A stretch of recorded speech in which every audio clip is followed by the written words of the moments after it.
दिल्ली कूच के लिए पिछले 6 दिन से शंभू बॉर्डर और खनौली बॉर्डर पर तैयार बैठे किसानों और सरकार के बीच गतिरोध खत्म होने की उम्मीद पैदा हुई है। केंद्र सरकार ने बीती रात चौथे दौर की बातचीत में किसान संगठनों को 4 और फसलों को एमएसपी के जरिए खरीदने का प्रस्ताव दिया है। सरकार अभी 23 फसलों को एमएसपी के जरिए खरीदती है। कल बैठक के दौरान सरकार ने जिन 4 और फसलों को खरीदने का प्रस्ताव रखा उनमें दाल, मक्का और कपास शामिल है। ये खरीद सरकार की एजेंसी एनसीसीएफ और नेफेड के जरिए होगी। कल चंडीगढ़ में किसान संगठनों और केंद्र सरकार के बीच करीब 5 घंटे तक बातचीत चली। इसके बाद रात 1:30 बजे तक केंद्रीय मंत्री पीयूष गोयल ने मीडिया से बातचीत में कहा कि खरीद के लिए 5 साल का कॉन्ट्रैक्ट होगा। किसान संगठनों ने जवाब देने के लिए फिलहाल 2 दिन का वक्त मांगा है। अब तक कुल 3 राउंड की बातचीत हो गई है, लेकिन इस बातचीत में कोई बीच का रास्ता निकल नहीं पाया था। इसके बाद किसान संगठनों ने कल की बातचीत के पहले सरकार से तुरंत अध्यादेश जारी करने की मांग कर दी और एक नया पेंच फंसाने की कोशिश की। लेकिन सरकार के तीनों मंत्री, कृषि मंत्री अर्जुन मुंडा, वाणिज्य मंत्री पीयूष गोयल और गृह राज्य मंत्री नित्यानंद राय पूरा होमवर्क करके पहुंचे थे। उन्होंने बातचीत के दौरान किसान संगठनों को 4 फसलों पर एमएसपी के जरिए खरीदने का प्रस्ताव दिया। यह खरीद सरकारी एजेंसी एनसीसीएफ और नेफेड के जरिए होगी। इसके लिए 5 साल के कॉन्ट्रैक्ट का प्रस्ताव है। बातचीत के बाद वाणिज्य मंत्री पीयूष गोयल ने कहा कि चारों फसलों की खरीद की कोई सीमा नहीं है, इसके लिए एक पोर्टल बनाया जाएगा। जिन फसलों को सरकार ने एमएसपी के जरिए खरीदने का प्रस्ताव रखा उसमें तुअर की दाल यानी अरहर दाल, मसूर दाल, उड़द दाल है। दाल के अलावा मक्का और कपास को भी न्यूनतम समर्थन मूल्य पर खरीदने के लिए सरकार तैयार है, यानी कि गेंद अब किसानों के पाले में है और इसलिए किसानों ने 2 दिन का वक्त मांगा है। प्रमोटेड जो कोऑपरेटिव सोसाइटीज हैं, चाहे वो एनसीसीएफ हो, national consumer cooperative federation, NAFED, ऐसी संस्थाओं द्वारा जो किसान अपना क्रॉप डाइवर्सिफाई करके या तो तूर दाल बनाए, उड़द दाल बनाए, मसूर की दाल बनाए या मक्का बनाए, उनको 5 साल के लिए एक कॉन्ट्रैक्ट करके एनसीसीएफ और नेफेड गारंटी करेगा कि अगले 5 साल तक जो भी क्रॉप डाइवर्सिफाई करके ये 4 प्रोडक्ट्स बनाएगा, 4 उत्पादन खेती के करेगा, उसको ये संस्थाएं एमएसपी पर खरीदेगी। कोई क्वांटिटी की लिमिट नहीं होगी। एक पोर्टल बनाया जाएगा। किसानों का ये मार्च चुनाव से ठीक पहले सरकार को बैकफुट पर डालने के लिए शुरू किया गया, लेकिन सरकार ने इस मुद्दे को सुलझाने के लिए अपने 3 तेज तर्रार मंत्रियों को लगा दिया। यही वजह है कि शुरुआती 2 दिन के बाद किसानों का प्रोटेस्ट फिलहाल रुका हुआ है। किसान शंभू बॉर्डर पर अगले आदेश का इंतजार कर रहे हैं। उनके नेता सरकार से बातचीत कर रहे हैं। अब किसानों ने सरकार को जवाब देने के लिए 2 दिन का वक्त मांगा है। कल रात बातचीत के बाद किसान नेता सरवन सिंह पंढेर और डल्लेवाल ने कहा कि वो सहयोगी संगठनों से बात करेंगे, एक्सपर्ट्स की राय लेंगे और इसके बाद 2 दिन के अंदर अंदर सरकार को जवाब देंगे। तब तक दिल्ली कूच स्थगित रहेगा। एक सरकार की ओर से हमें एमएसपी को लेकर प्रपोजल आई है और वो जो प्रपोजल आई है उस प्रपोजल में ये बात कही गई है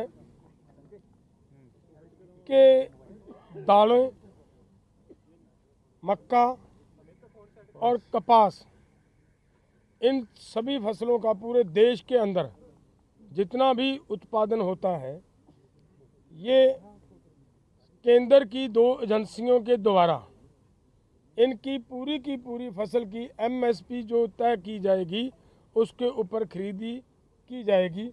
के ऊपर जो मंत्री महोदय ने आपको बोल के भी प्रस्ताव दिया है, तो ये प्रस्ताव ला रहे हैं। ये एक बात ये आई है, तो उसके ऊपर हम लोग अपने फॉर्मों में विचार विमर्श करेंगे और जो माहिर हैं उससे भी राय लेंगे कि जो प्रपोजल आई है वो देश हित में, किसान मजदूर के हित में, खेती सेक्टर में हित में क्या सही है क्या गलत है, उसके ऊपर निर्णय बाद में करेंगे। कल सरकार के साथ बातचीत के बाद किसान नेताओं ने कहा कि सरकार की तरफ से अभी केवल एमएसपी पर प्रस्ताव आया है। उनकी 12 में से 11 मांगों पर कोई फैसला नहीं हुआ है। किसान नेता सरवन सिंह पंढेर ने कहा कि एमएसपी को कानूनी गारंटी पर सरकार की तरफ से कोई प्रस्ताव नहीं आया, ना ही किसानों की कर्ज माफी और किसानों के पेंशन के मुद्दे पर सरकार ने कोई ठोस जवाब दिया। इन मांगों के पूरे होने तक किसान मान जाएंगे और अपना दिल्ली कूच वापस ले लेंगे, इसकी उम्मीद बहुत कम है, क्योंकि किसान पूरी तैयारी के साथ आए हैं। किसानों का कहना यह है कि उनके पास 6 महीने तक धरने के लिए राशन है। हमारे साथ संवाददाता पुनीत परिंजर शंभू बॉर्डर से और संजय शाह टीकरी बॉर्डर से लाइव जुड़ गए हैं। पुनीत, हमने हाल के दिनों में देखा कि इस तरीके की स्थिति शंभू बॉर्डर पर बनी रही, आज के हालात क्या हैं? देखिए, बहरहाल जो शंभू बॉर्डर की अगर मैं बात करूं तो वहां पर पूरी तरह से शांति बनी हुई है, क्योंकि किसान जो है जो उनके नेता थे उन्होंने अब मोर्चा अपने हाथ में लिया है और जो शरारती तत्व थे उनको आगे नहीं जाने दे रहे हैं। क्योंकि उग्र तब होता था, आंसू गैस तब चलाए जाते थे कि जब कोई जो शरारती तत्व थे वो आगे जाने की कोशिश करते थे, जहां पर पैरामिलिट्री फोर्स के जवान तैनात हैं। अब वो आगे नहीं जा पा रहे हैं, तो इसलिए वहां पर पूरी तरह से पिछले 2 दिन से तो बहरहाल शांति बनी हुई है। और अब अगर हम बात करें यहाँ पे, तो जिस तरह से लगातार जो माहौल बना हुआ था कि कल बात हुई, 3 दिन की जो बातचीत थी वो पूरी तरह से फेल हो गई और उसके बाद ये लग रहा था कि आज नहीं तो कल किसान जो है वो कूच करेंगे। लेकिन कल जो माहौल बना है पॉजिटिव, एक कह सकते हैं कि हम एक पॉजिटिव माहौल जरूर बना है। जो किसान जो नेता है वो भी ये चाहते हैं कि इसका कोई हल निकलना चाहिए, तो जाहिर तौर पर एक पॉजिटिव माहौल बनता हुआ दिखाई दे रहा है। जी, बात वही है कि जाते जाते फिर एक और इशारा करके कि अगर हम अपने फॉर्म में ये बात रखेंगे, अगर बात नहीं हुई, हमारे किसान नहीं मानते हैं, तो 21 तारीख यानी कि परसों सुबह 11 बजे हम दिल्ली की ओर कूच करेंगे और सरकार से निवेदन करेंगे कि हमें शांतिपूर्वक तरीके से आगे बढ़ने दे, जो कि सरकार ऐसा कोई भी जो है निर्णय मेरे ख्याल से नहीं देगी। तो जाहिर तौर पर किसान जो है बिल्कुल अब भेड़ पुनीत, उनके पाले यानी में कि है और देखिए किसान जो किसानों है से बातचीत तो सरकार कर ही रही है और एक एक करके सुलझाने की भी कोशिश कर रही है हर पॉइंट को। सरकार ने दाल पर एमएसपी का प्रस्ताव क्यों दिया है, इसे भी समझना बहुत जरूरी है। भारत दाल का सबसे बड़ा उत्पादक देश है, लेकिन साथ ही दाल उत्पादन में हम नंबर 1 भी हैं। भारत को 326 लाख टन सालाना दाल की जरूरत है। देश में दाल का उत्पादन 275 लाख टन ही होता है, यानी कि देश में 51 लाख टन दलहन की कमी है जो आयात के जरिए पूरी होती है। अभी देश में दाल उत्पादन के जो 10 बड़े राज्य हैं उनमें पंजाब शामिल नहीं है। पंजाब में खेती किसानी का पूरा फोकस धान और गेहूं की फसल पर है। बाकी राज्य दाल का उत्पादन कर रहे हैं और कौन कहां पर खड़ा होता है वो इस ग्राफिक्स के जरिए हम आपको बता रहे हैं। देश में दाल का सबसे बड़ा उत्पादन करने वाला राज्य राजस्थान है। यहां सालाना 4,822 टन दाल की पैदावार है। इसके बाद दूसरे नंबर पर है महाराष्ट्र, जहां सालाना 4,225 टन दाल का उत्पादन होता है। आंध्र प्रदेश में एक साल में 1,780 टन दलहन है, तो गुजरात का हिस्सा 1,185 टन का है। तमिलनाडु में दलहन का उत्पादन सालाना 664 टन है और तेलंगाना में 549 टन दाल की पैदावार होती है। भारत में पूरी दुनिया का लगभग 25% दाल का उत्पादन होता है, लेकिन यहाँ दाल की खपत 28% है। मतलब ये कि उत्पादन से 3% ज्यादा है। इस कमी को आयात के जरिए पूरा किया जाता है। भारत म्यांमार से, ऑस्ट्रेलिया, ब्राजील, मोजाम्बिक और कोलंबिया से दाल मंगवाता है, इंपोर्ट करवाता है।